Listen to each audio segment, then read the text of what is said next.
বাংলাদেশে যত শিক্ষার্থী আছো তোমাদের একটাই প্রবলেম যে ভাই আমরা এমসিকিউতে 30-এ 30 কিভাবে উঠাবো এটার একটা গাইডলাইন আপনি আমাদেরকে দেন।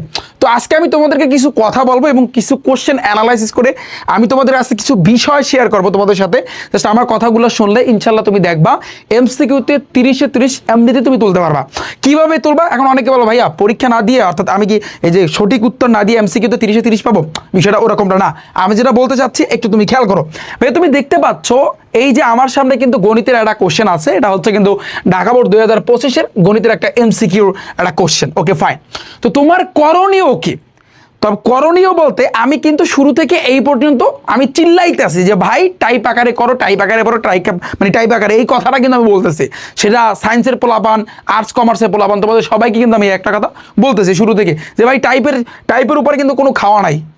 হিসাব সোজা যে টাইপ ভিত্তিকভাবে তুমি যদি পড়ো জাস্ট দুইটা কাজ করবা। তুমি লাস্ট মুহূর্তে আমি বলি যদি যে জাস্ট দুইটা কাজ, এক হয়েছে কি তুমি বইয়ের রিডিং পড়বা এবং যতটুকু তুমি পড়ো, ফর এক্সাম্পল বই থেকে তুমি 1 পৃষ্ঠা পড়লা, তো ওই 1 পৃষ্ঠা পড়াবার সাথে সাথে টাইপ ভিত্তিক এমসিকিউ বা শেষ, আর কিচ্ছু লাগবে না। জাস্ট এটা নিয়ে আমি একটু পরে কথা বলি। তবে তার আগে প্রথম যে বিষয়টা ভাইয়া 1 নম্বরে, সেটা হচ্ছে কি এক দেখায় শুরু থেকে শেষ পর্যন্ত যেগুলা পারো দাগানো শুরু করবে। This line is very important cause যখন তুমি পরীক্ষার হলে যাবা ভাইয়া তোমার গড়ি ধরতে হবে, যে গড়ি ধরা টাইম। বিশেষ করে তোমার বাংলা সাবজেক্টগুলো, বাংলাদেশ বিশ্ব পরিস্থিতি, ইতিহাস সাবজেক্টগুলো, এগুলোতে কিন্তু কোনো ঝামেলা হয় না। ঝামেলাটা সবথেকে কিন্তু বেশি হয় সেটা হচ্ছে কিন্তু গণিত পরীক্ষার সময়। স্টুডেন্টরা পুরো বাংলাদেশের, আমি যদি বলি যে বাংলাদেশের যত শিক্ষার্থী আছো গণিত পরীক্ষার সময় তোমরা কিন্তু ভয়ে থাকো, এবং গণিত পরীক্ষার সময় একজন ভালো শিক্ষার্থী সেও কিন্তু ওই সময় তার কিন্তু একেবারে সে ঘুরে যাইতে পারে, বলা যায় না। তুমি ধরো গণিত অনেক ভালো পড়ো, আমি জানি, তুমি বলতে পারো যে রিফাত ভাই আপনাকে আমি পড়াইতে পারি, আমি জানি তুমি দৈনিক আমার 10 বার পড়াইতে পারো, এই ক্ষমতা তোমার অ্যাবিলিটি আছে, ঠিক আছে, আমি এটা মানি। কিন্তু তুমি পরীক্ষার হলে তোমার কিন্তু এই মোডটা, এই জিনিসটা কিন্তু ঘুরে যেতে পারে। তুমি পারা জিনিস দিয়ে আসবা না, মানে তুমি পারো, তুমি জানো তুমি এই এমসিকিউটা তুমি পারো, এই যে 4 + a + b + 32+ এই ধারাটির সাধারণ অনুপাত, তো এটা তুমি পারো, এই এমসিকিউটা তুমি পারো, আমি জানি, এটা আমি মানি। বাট পরীক্ষার হলে যে তোমার মন নাই, তোমার নিয়ম মন নাই। তো এই জন্য প্রথমে যেটা আমি বলবো, ফর এক্সাম্পল তুমি পরীক্ষার হলে গেছো, হলে যাওয়ার পরে ধরো আজকে গণিত পরীক্ষা, তো গণিতে তো এমসিকিউ কয়টা ভাইয়া? 30টা। আমি যদি বলি তথ্য যোগাযোগ প্রযুক্তি, সেক্ষেত্রে এমসিকিউ 25টা। তো এরকম ভাগ আছে। তো যাই হোক, তুমি একটু খেয়াল করো, শুধু গণিত না, বাংলা দ্বিতীয় পত্র, বাংলা প্রথম পত্র, তারপর অন্যান্য যতগুলো সাবজেক্ট আছে তুমি সবগুলোর সাথে কম্পেয়ার করবা। বাট আমি তোমাকে গণিত দিয়ে কিন্তু বুঝাই, কারণ গণিত সাবজেক্টটা নিয়ে সবচেয়ে ভয়ে আছো পুরো বাংলাদেশের মাদ্রাসা সহ স্কুলের সকল শিক্ষার্থী। ওকে আচ্ছা, এখন তুমি খেয়াল করো ভাইয়া, প্রথম যে লাইনটা আমি তোমাদেরকে বলছি যে তুমি যখন কোশ্চেনটা পাবা, তোমার তো টাইম তো থাকবে, টাইম তো এটা তুমি ধরবা। প্রথমে তুমি এক দেখায় জাস্ট তুমি এই এমসিকিউটা দেখবা, 4 + a + b + 32 ধারাটির অনুপাত। তোমার যদি মনে পড়ে যে না এইটার নিয়মটা আমি মুখস্থ করছি, এই টাইপটা রিফাত ভাই পড়াইছে বা এটা আমার মনে আছে, বাস টাচ করে তোমার খসড়া খাতা দিবে, আলাদা একটা কিন্তু তোমাকে খাতা দিবে, ওই খাতার একেবারে লাস্টে তুমি এই অঙ্কটা কিন্তু করা শুরু করবা। এই অঙ্কটা করা শুরু করবা, যদি মিলে আলহামদুলিল্লাহ দাগাবা, শেষ, হিসাব শেষ। গণিতের ক্ষেত্রে সম্পূর্ণ আলাদা। গণিত, পদার্থবিজ্ঞান, আবার কমার্সের সাবজেক্টে যেগুলাই হিসাব বিজ্ঞান, অঙ্ক আছে, অঙ্ক রিলেটেড যদি এমসিকিউ এসে থাকে এগুলো আলাদা, আর বাংলার ক্ষেত্রে আলাদা। অঙ্কটা দিয়ে আমি তোমাকে বুঝাই, ধরো তুমি এটা পারছো, ফর এক্সাম্পল এটা অ্যান্সার আমি ধরে নিচ্ছি 4, পরটা তুমি দেখো এটা সামঞ্জস্য কিনা তোমার মন নাই, তার মানে এটা এইভাবে রেখে দেবা। তুমি অনেকে যেটা করে এই এমসিকিউ কোশ্চেন পাওয়ার পরে একেবারে শুরু থেকে এই পর্যন্ত লাস্ট পর্যন্ত পারে, কি রে ভাই তুই কি এই পড়ালেখা করতে গেছস? অনেক কি সারা বছর 2টা বছর ধরে যে ভণ্ডামি করছস, যে মানে রিডিং মানে পড়তেছে পারে কিনা পড়তেছে, মানে ও শুরু থেকে 30টা এমসিকিউ ও যতক্ষণ বসে পড়ে অলরেডি ওর পড়তে প্রত্যেকটা দেখতে 5 মিনিট 7 মিনিট চলে গেছে। ভাই এই যে 5 মিনিট 7 মিনিট দিয়ে তোমার যে চইলা গেল, এই চইলা যেটা গেছে ওটা কি আর ব্যাক আসবে? এই আমার কথা শোনো, এই 5 থেকে 7 মিনিট যে তোমার চলে গেল, শুরু থেকে ভণ্ডামি করছো না, ভণ্ডামি তো 2 বছর ধরে করছো, তো এখন পরীক্ষার হলে যাবে ভণ্ডামি, মানে এমসিকিউ মানে এই কোশ্চেন পাওয়ার পরে শুরু থেকে একেবারে 1 নাম্বার থেকে 30 নাম্বার পর্যন্ত তুমি পড়তেছো, মানে তুমি হয় না রিডিং পড়তে গেছো, মানে তুমি বড় মানে পড়ুয়া, তুমি হয় না পড়তে গেছো, মানে ফালতু মেরার জায়গা পাও না তোমরা। আমার কথাগুলো হয়তো বা তোমার খারাপ লাগতে পারে, বাট বিলিভ মি তোমরা এই ভুলটা করো না, কারণ এই ভুলটা এই বিগত বছর যে কত শিক্ষার্থী করছে আর মারাও খাইছে। তুমি চিন্তা করো, আমি এই বারবার সতর্ক করি, 25 বাজে 19 লাখ শিক্ষার্থীর মধ্যে 6 লাখ শিক্ষার্থী ডাব্বা মারছে, মানে ফেল করছে। ডাব্বা মারছে মানে ডাব্বা বানানা, ডাইরেক্ট বলতে আমি ফেল করছে। তো ওই জিনিসটা ওই কাতারে যেন না যাও। তুমি বলবা যে ভাই আমি লাস্ট বেঞ্চের স্টুডেন্ট, কি আমাকে কি এখন অবহেলা করতেছেন? না, অবহেলা না ভাইয়া, তোমাকে আমি সতর্ক করতেছি। তোমার এই রিডিং পড়তে কেউ বলে নাই, কেউ পরীক্ষার হলে যে তোমার পড়া কেউ শুনবে না, যে তুমি রিডিং ভালো পড়তে পারো, কেউ শুনবে না। ওকে, তাহলে তুমি প্রথম জায়গায় যেটা করো, তুমি যেটা পারো এটা পারো, তুমি পরেরটা মিলাইতেছো বা অঙ্ক তুমি করতেছো বা তুমি পারতেছো না, তো এটা রাইখে দাও। পরেরটা ধরো এটাও তুমি পারতেছো না, পরেরটা তুমি 10x = 5/2 এটা তুমি ধরো ক্যালকুলেটরের মাধ্যমে করতে পারতেছো। অঙ্কের ক্ষেত্রে বিশেষ করে জেনারেল ম্যাথ, হায়ার ম্যাথ এগুলো তুমি ক্যালকুলেটরের মাধ্যমে কিন্তু করতে পারবা। অলরেডি কিন্তু সেই ক্লাস আমি আমার ইউটিউব চ্যানেলে কিন্তু দিয়েছি। ইউটিউব চ্যানেল রিফাত একাডেমিতে ক্লিক করো, প্লে লিস্ট আছে, প্লে লিস্টে যাও, তুমি দেখবা সাধারণ গণিতের ক্যালকুলেটর হ্যাক্স, উচ্চতর গণিতের ক্যালকুলেটর হ্যাক্স, দুইটা প্লে লিস্ট আছে তোমাদের জন্য, তুমি একটু দেখে নিতে পারো। তো যেটা তুমি ক্যালকুলেটর দিয়া, যে তুমি একটু খেয়াল করো, একটু দেখো, আমি তোমাকে একটু দেখাই যে ক্যালকুলেটর দিয়া যেগুলা ব্যবহার করা যায়, মানে যেগুলা তুমি করতে পারবা ক্যালকুলেটরের মাধ্যমে, তুমি টাচ করে সেটা কিন্তু করে ফেলবা, সেটার জন্য তুমি টাইম রাখবা না। তো ফর এক্সাম্পল তুমি ধরো এটা তোমার মিলে গেছে, ধরো এটা আসবে, পরেরটা ধরো এটা আসবে, বা পরেরটা তুমি পারতেছো না, পরেরটা পারতেছো না, সমস্যা নাই, কিন্তু পরেরটা ধরো এটা তুমি মিলিয়ে পারতেছো, ধরো এটা, পরেরটা তুমি পারতেছো না, ধরো এটা ধরো এটা ধরো এটা এরকম ধরো মোটামুটি ভাবে তুমি 30টা এমসিকিউর ভিতরে ধরো প্রথম দেখায় তুমি 10টা এমসিকিউ তুমি পারলা। একজন যে লো লেভেলের শিক্ষার্থী সেও 10টা এমসিকিউ করতে পারবে, যদি সারা বছর ভণ্ডামি করার পরও সে 10টা এমসিকিউ কিন্তু করতে পারবে। ঠিক আছে, তো 10টা এমসিকিউ তুমি পারলা, কিন্তু গণিতের ক্ষেত্রে বলা যায় না। হ্যাঁ, আচ্ছা, এরপরে তো এই গেল কিন্তু আমাদের প্রথম প্রেশারটা, মানে 1 থেকে 30 পর্যন্ত তোমার দেখা শেষ, তুমি 30টা এমসিকিউর ভিতরে ভাইয়া তুমি 10টা এমসিকিউ পারলা। হতাশার কিছু নাই, তুমি দেখবা যেই 10টা এমসিকিউ তুমি পারছো, ফর এক্সাম্পল আমি উদাহরণ দিচ্ছি, এই 10টা এমসিকিউ পারা, 10টা এমসিকিউ তোমার করতে, সেটা যদি অঙ্ক হয় তোমার সর্বোচ্চ 6 থেকে 7 মিনিট টাইম ওয়েস্ট হবে, মানে 6 থেকে 7 মিনিট সময় লাগবে। কারণ পারা জিনিস, যে জিনিসটা তুমি পারো ওইটা কিন্তু খুব ইজিলি কিন্তু করা যায়, ওটা কিন্তু খুব সহজে কিন্তু তোমার ব্রেইনটে চলে আসছে যে না, ধরো সাপোজ আমি করতেছি, আমি রিফাত, তো রিফাত এই অঙ্কটা এরকম করতে হয়, এটা জাস্ট তোমার ব্রেইনে অটোমেটিকলি চলে আসবে। আর যদি তুমি টাইপগুলো মুখস্থ করো, টানা মুখস্থ করো, ডাড়া মুখস্থ করো, তাহলে সেক্ষেত্রে তো কোনো কথাই নেই। ওকে, আচ্ছা, এটা আমাদের গেল। তাহলে 30টার ভিতরে এখন বাকি আছে কয়টা? 20টা।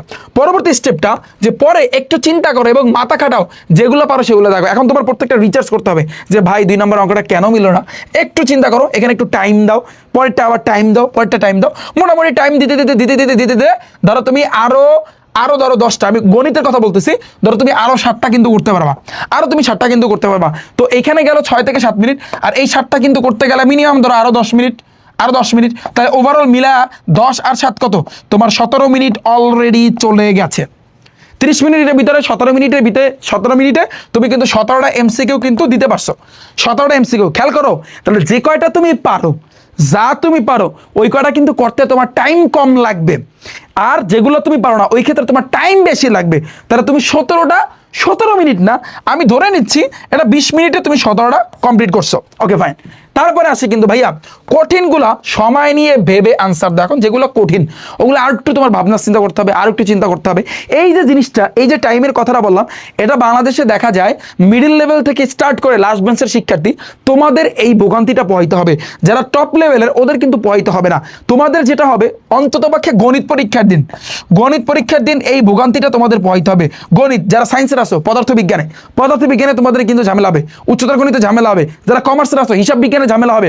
অর্থাৎ যে সকল জায়গায় অঙ্ক রিলেটেড আছে, সেগুলোতে ঝামেলা হবে। ওকে, তো অঙ্কের ক্ষেত্রে যেগুলো তুমি ক্যালকুলেটরের মাধ্যমে করতে পারবে না ভাইয়া, তুমি এইভাবে ওয়েস্ট করবা। এখন আসি অন্যান্য সাবজেক্টগুলা, যেগুলা বাংলা প্রথম পত্র, বাংলা দ্বিতীয় পত্র, ওগুলোর ক্ষেত্রে তুমি কি করবা, জাস্ট এই অনুযায়ী তুমি করবা। তোমার পড়ার দরকার নাই, পরীক্ষার হলে যেয়ে স্যারদেরকে দেখানোর দরকার নেই যে ভাই স্যার আমি এই অনেক রিডিং ভালো পারি, এটা দেখানোর কোনো দরকার নেই, কেউ দেখবে না। ওকে, ইয়ানাফসি সবাই ইয়ানাফসি, আমি বাসি অন্ততপক্ষে এমসিকিউ পরীক্ষাটা এরকম হবে। গণিত পরীক্ষা আমি বারবার সতর্ক করতেছি, বাংলাদেশে এমন কোনো নজির নাই যে গণিত পরীক্ষার দিন কোনো জায়গায় কোনো হলে কড়াকড়ি যায় না। বাংলাদেশের প্রত্যেকটা কোনাকাঞ্চি, যেখানে স্কুল থাকুক না কেন, যাই থাকুক না কেন, যেখানে পরীক্ষা হোক না কেন, গণিত পরীক্ষার সময় কড়াকড়ি হবে। এটা বাস্তব ভাই, এটা বাস্তব। কারণ গণিতের সময় সবাই চায় একটু বাস দিতে, কারণ ফেল ওই গণিতই মানে ঠেলে দেখা যায়, গণিতে কিন্তু ভাইয়া বাজে। তো আমি বারবার সতর্ক করতেছি, গণিত বেশি করে প্র্যাকটিস করবা। অন্ততপক্ষে গণিতে আমি ক্যালকুলেটর হ্যাক্সের ক্লাস দিছি, এই ক্লাসগুলো কিন্তু তুমি দেখো, তুমি জাস্ট ইউটিউবে যাও ভাইয়া, আমি তোমাকে একটু সাজেশন দিই, আরো অনেক কথা বলবো, তুমি জাস্ট আমার কথাগুলো হয়তো তোমার কাছে খারাপ লাগতে পারে, তুমি মনে করতে পারো যে রিফাত ভাইয়া আপনি এইরকম কথা বলেন কেন, জাস্ট আমি তোমাদেরকে কিন্তু সতর্ক করতেছি ভাইয়া, বারবার সতর্ক করতেছি। তুমি ইউটিউবে রিফাত একাডেমি লিখে সার্চ দাও, জাস্ট আমার চ্যানেলটা আসবে, দেখো তোমাদের জন্য কতগুলো সাজেশন দিছি। আমি এই আর্টসের মেইন 4টা সাবজেক্টে, যেমন পৌরনীতি, তারপর হচ্ছে কিন্তু অর্থনীতি, এগুলো যে মেইন যে 4টা, তো অলরেডি কিন্তু সাজেশন দিছি। তারপর হিসাব বিজ্ঞান, কমার্সে যারা আছে হিসাব বিজ্ঞান, ফিনান্স ও ব্যাংকিং, ব্যবসা উদ্যোগ, এগুলো কিন্তু অলরেডি কিন্তু আমি সাজেশন দিছি। যদি অসুবিধা হয় সাজেশন খুঁজে পেতে প্লে লিস্টে যাবা, প্লে লিস্টে ক্লিক করলে এখানে দেখো এসএসসি 2026 অল সাজেশন। আমি যদি বলি গণিতের, সাধারণ গণিতের ক্যালকুলেটর হ্যাক্স, প্রত্যেকটা ক্লাস তুমি দেখবা। যদি তোমার যেটাই বাজে আইসিটির উপর কিন্তু আমার ক্লাস আছে, তথ্য যোগাযোগ প্রযুক্তি, জাস্ট এমসিকিউ ক্লাস তুমি দেখো, তোমার পুরো বই কভার হয়ে যাবে। এছাড়াও তোমাদের জন্য, তোমরা তো জানো সামনে আমি ম্যারাথন ক্লাস নিয়ে আসতেছি, যেই ক্লাস দেখে পরীক্ষা দিতে যাবা, দেখবা যা করাইছি সেগুলো থেকে ইনশাল্লাহ তুমি কমান পাবা। আর গণিতের ক্ষেত্রে আমি বলবো, গণিতে আমার কিন্তু এই যে ক্লাস আছে, এখনো সময় আছে ভাইয়া। গণিতে যার যেখানে সমস্যা, এসএসসি ম্যাথের উপর ক্লিক করো, তাহলে তুমি ক্লাসগুলো দেখতে পারবা। এবং মোস্ট ইম্পর্টেন্ট যেটা আমি বলবো, যেটা আমি কিন্তু বরাবরের মতো কিন্তু আমি বলতে চাই, যেহেতু এমসিকিউ নিয়ে তোমাদের সাথে কিন্তু আমি কথা বলতেছি, রাইট? তো এমসিকিউর ক্ষেত্রে আমি যেটা বলবো, রিফাত ভাইয়ের টাইপ ভিত্তিক ম্যাথ বুকের কথা, এটা আমি বলবো। কারণ এই যে বইটা, এই বইটা থেকে কিন্তু 2025 ব্যাচে যে পরীক্ষাটা কিন্তু হয়েছিল 95% হুবাহু কমান ছিল। তো এইবারে যে টার্গেটটা হচ্ছে কিন্তু বিগ টার্গেট। এইবার 2026-এর পরীক্ষায় এই বইটা থেকে ইনশাল্লাহ তুমি দেখবা যে 99% হুবাহু কমান আসছে। এটা আমি তোমাকে একেবারে প্রমাণ সহকারে দাগায় গণিত পরীক্ষার পর আমি কিন্তু তোমাকে দেখাবো।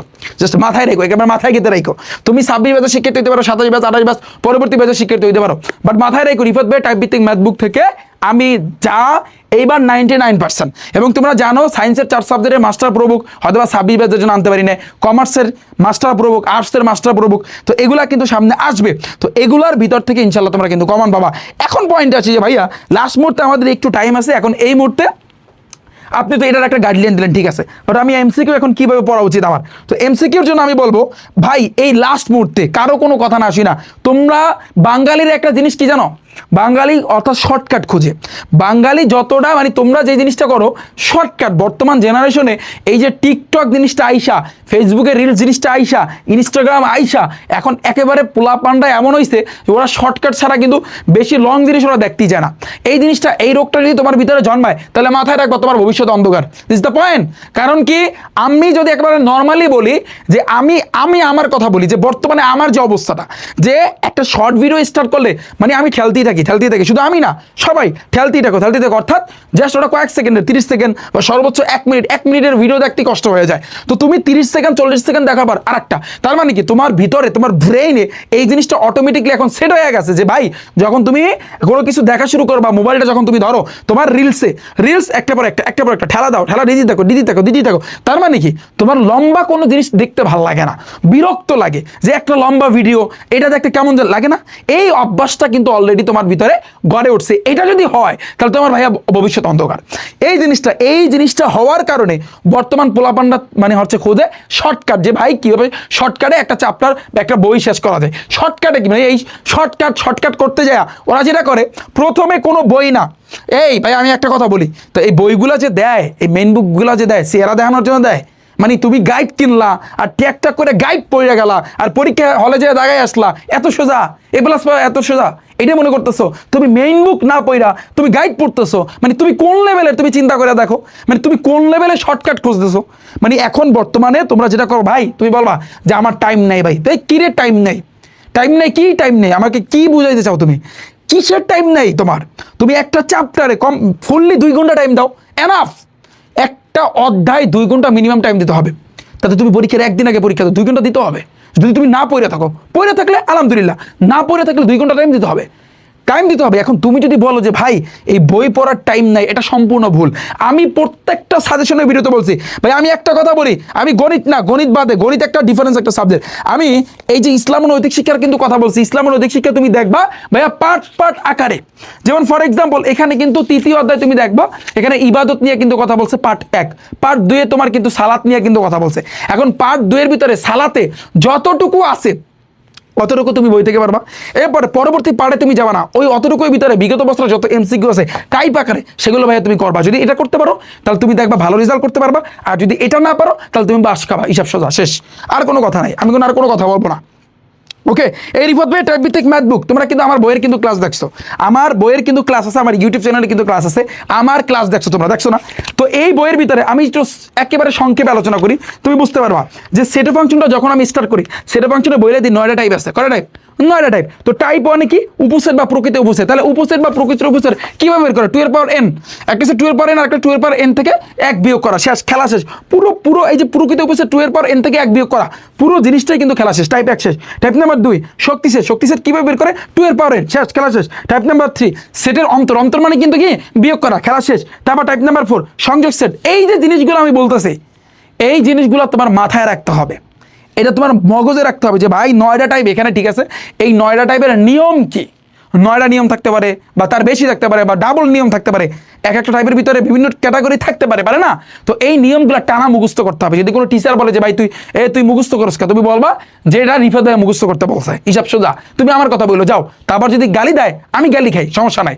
কারণ বাংলাদেশের শিক্ষার্থীরা ওরা যেটা মনে করে যে ভাই টেস্ট পেপার সলভ করলি লালে লাল শাহজালাল, কিন্তু টেস্ট পেপার সলভ করে যাইয়া ওই যে পরীক্ষার হলে যায় আ করে থাকে, একটা অঙ্ক ঘুরাই দিলে কে ও নিয়ম মুখস্থ করে নাই, ও কোনো অঙ্কের নিয়ম মুখস্থ করে নাই, টাইপটাই ও মুখস্থ করে নাই, ও টেস্ট পেপার সলভ করে গেছে, মানে ও জাহাজ। তুমি টেস্ট পেপার সলভ করে গেছো, বাট অঙ্কটার নিয়ম কি সেটা তুমি মুখস্থ করো নাই, তাহলে এই টেস্ট পেপার সলভ করার কোনো মানি হয় না, কোনো মানি হয় না, এটা আমি বলতে পারি, কোনো মানি নেই। তুমি সাথে সাথে টেস্ট পেপার সলভ করতে পারো, কোনো লাভ নাই যদি একটা অঙ্ক পরীক্ষার হলে আসলো তুমি দিয়ে আসতে পারলা না। তার মানে কি? এ থেকে কি বোঝা যায় কি? তোমার নিয়ম বা যেটাকে ইংরেজিতে বলা হয় টাইপ, এই টাইপগুলো টানা মুখস্থ রাখতে হবে, একেবারে টানা মুখস্থ। গণিত, পদার্থ, রসায়ন, উচ্চতর গণিত, জীববিজ্ঞান, তারপরে কমার্সের সাবজেক্ট, আর্টসের সকল সাবজেক্ট নিয়ম মুখস্থ করতে হবে, টানা মুখস্থ চাই। যদি মুখস্থ করতে না পারো তাহলে কিচ্ছু করার নাই ভাই, এক্ষেত্রে কোনো কিছু করার নাই। এই 2টা বছর ধরে লাফাইছো, খেলাধুলা করছো, কত কিছু করছো, তাই না? এখন তুমি ঠেলাটা বুঝতেছো, এখন তুমি বুঝতেছো না, তো আগে থেকে প্রস্তুতি নাও, যাতে করে তোমার প্রিপারেশনটা তুমি একটা ভালো রেজাল্ট কিন্তু ভাইয়া করতে পারো। তুমি নর্মালি ভাইয়া বোঝো, ভাইয়া যার বিবেক আছে, বিবেকবান একজন শিক্ষার্থী যদি তুমি বিবেকবান হয়ে থাকো, তাহলে তুমি এমনিতে আমার কথা বুঝতে পারবা যে ভাই পুরো বাংলাদেশের টিচারের অভাব নাই, লক্ষ লক্ষ টিচার আছে না? তারপরও ভাই 19 লাখের ভিতরে 6 লাখ শিক্ষার্থী ডাব্বা মারে, এ প্লাস পাইছে মাত্র কয়জন? কেন? কারণটা কি? রিজনটা কি ভাই? তো তারা এই যে যারা এই 19 লাখ শিক্ষার্থী, ওরা টেস্ট পেপার কেনে না? টেস্ট পেপার তো সবাই কেনে, সাপ্লিমেন্ট তো সবাই কেনে, তাহলে লাভটা কি? টেস্ট পেপার তুমি সলভ করো না, তুমি সলভ করো না, তাহলে তুমি পরীক্ষার হল থেকে দিয়ে আসতে পারো না কেন? একটাই ভাই, তোমরা টেস্ট পেপার সলভ করতে রাজি আছো, কিন্তু একটা নিয়ম মুখস্থ করতে বললে যে শক্তি সেট কিভাবে বের করে, এই অঙ্কটার নিয়মটা কি, এটা তুমি মুখস্থ করতে রাজি না, ঠিক আছে? পরিমিতির আমি যদি বলি ট্রাপিজিয়ামের অঙ্ক করার নিয়ম কি, 4টা স্টেপে করতে হয়, এই নিয়ম মুখস্থ করতে তুমি রাজি না। সামান্তরিকের অঙ্ক করার নিয়ম কি, এ নিয়ম মুখস্থ করতে 4টা স্টেপে করতে হয়, এ নিয়ম মুখস্থ করতে তুমি রাজি না। বৃত্তীয় অধ্যায়ে 5টা থিওরি আছে গণিতে, এই 5টা থিওরির নিয়মটা কি, এ মুখস্থ করতে তুমি রাজি না, কিন্তু তুমি টেস্ট পেপার সলভ করবা, তোমার টাকা চলে যাবে, বাট তুমি কিচ্ছু হলো না, তুমি পরীক্ষার হল থেকে। এটাই বর্তমানে কিন্তু চলতেছে, এবং এটা নিয়ে আসলে কেউ কথা বলতে চায় না, যেটা আমি আজকে তোমাদেরকে বলছি, আগেও বলছি, এখনো তোমাদেরকে ভাইয়া সতর্ক করতেছি। তো বইয়ের বিকল্প নাই, বইয়ের রিডিং, টাইপ ভিত্তিক এমসিকিউ। টাইপ জিনিসটা প্রত্যেকটা সাবজেক্ট, এভরি সাবজেক্টগুলো তুমি টাইপ আকারে কিন্তু গুছাও এবং পড়ালেখা করো, সেই অনুযায়ী আমরা আমাদের গেম ডিস্টার বাজে কিন্তু আমরা ফুললি কিন্তু কভার করে দিছি, এবং টাইপের খেলাটা কি এইবার সকল শিক্ষার্থী কিন্তু ভাইয়া বুঝতে পারছে। তো আশা করছি পুরো কনসেপ্টটা ভাইয়া ক্লিয়ার। তো এই ভুলটা করবা না, যখন তোমরা একটা কোশ্চেন তোমরা পাবা, কোশ্চেন পাওয়ার পরে তুমি রিডিং পড়তে যাবা না, স্যারদেরকে দেখানোর কোনো দরকার নাই, ঠিক আছে? ওই স্যার তোমার শ্বশুর হয় না যে তুমি তাকে মানে পয়রা শোনাবা, বুঝছো? এইসব ভণ্ডামি বাদ দাও, এই লিগ্যাল কাজ করো। জাস্ট তুমি কোশ্চেন এমসিকিউ তুমি পাবা, যেটা পারো দাগাবা, যেটা পারো না ওটা রাইখে দেবো, ওটা পরে। ভাই যেটা তুমি পারো এটা তুমি আগে দাগায় নেবা, এটাই কিন্তু ভাইয়া নিয়ম, এটাই ভাইয়া পারফেক্ট নিয়ম। ওকে, আর লাস্ট মুহূর্তে আমি একটা কথা বলবো, বইয়ের রিডিং, টাইপ ভিত্তিক এমসিকিউ, পড়তে থাকো ভাইয়া লাস্ট মুহূর্তে। তো আমি আশা করছি তোমরা বুঝতে পেরেছো, আমার কথা যদি খারাপ লাগে আমাকে ক্ষমার দৃষ্টিতে তোমরা দেখবা। তো এটাই কারণ, আজকাল পোলাপান্ডা আসলে কিন্তু ওই রিলসে আসক্ত হয়েছে, যার কারণে কিন্তু তাদের এই লং জিনিস আর ভালো লাগে না, এখন শর্টকাট খুঁজতে আসছে, শর্টকাটে কীভাবে এসএসসিটা পার হওয়া যায়, মানে 9-10টা কীভাবে পার হওয়া যায়, প্রত্যেকটা পরীক্ষা কীভাবে পার হওয়া যায়, তারপর আবার ভণ্ডামি শুরু করবা। তো এটাই চলতেছে। তো আশা করছি তোমরা বুঝতে পেরেছো, এবং প্রত্যেকটা সাবজেক্টের ইনশাল্লাহ ম্যারাথন ক্লাস আমি পরীক্ষার আগে দিব, এসএসসি পরীক্ষার আগে, এটা আমি আগেও কথা দিছি, স্পেশালি এসএসসি 26 ব্যাচ, তো পরবর্তী ব্যাচগুলোতে ইনশাল্লাহ আসবে, বাট মেইনলি আমাদের প্রথম টার্গেটটা হচ্ছে এসএসসি 26 ইনশাআল্লাহ রেডি থাইকো। পুরো বাংলাদেশের সকল শিক্ষার্থীকে বলবো রেডি থাইকো, এবং তোমাদের আমি একটা ফাইনাল একটা পরীক্ষা নিব ইনশাআল্লাহ সামনে, তোমরা দেখতে পারবা। সো পুরো বাংলাদেশ ব্যাপী কিন্তু আমি পরীক্ষাটা নিব। তো সবাই সাথেই থাইকো রিফাত একাডেমি ইউটিউব চ্যানেল এবং ফেসবুক পেজে। আল্লাহ হাফেজ।